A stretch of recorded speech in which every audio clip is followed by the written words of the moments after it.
Kids, siapa di antara kamu yang sering mengigau ketika tidur?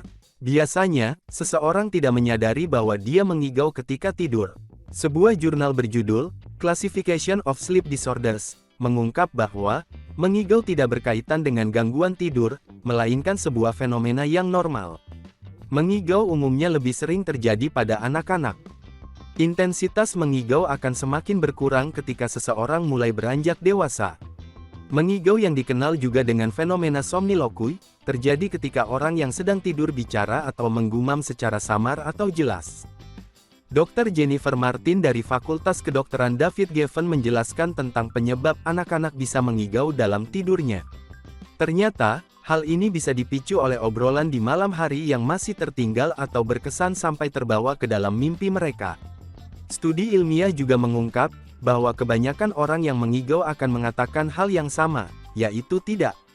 Dari sinilah dianggap bahwa orang yang sedang mengigau, bisa jadi sedang mengungkapkan perasaan atau pikiran terdalam yang tidak diketahui oleh siapapun. Fenomena mengigau juga sering dikaitkan dengan proses konsolidasi memori di otak kita. Proses ini terjadi ketika kita sedang tidur, dan meninjau seperti apa pengalaman seharian. Otak secara otomatis akan memilah kesan dan peristiwa mana yang perlu dan penting, untuk masuk ke memori jangka panjang dalam hidup seseorang. Hal inilah yang bisa membedakan fenomena mengigau antara anak-anak dan orang dewasa. Pada anak-anak, fenomena mengigau adalah bentuk proses anak belajar dan tahapan perkembangan otak mereka. Sedangkan pada orang dewasa, beberapa kondisi mengigau ketika tidur biasanya dapat dipicu oleh stres, hingga faktor genetik.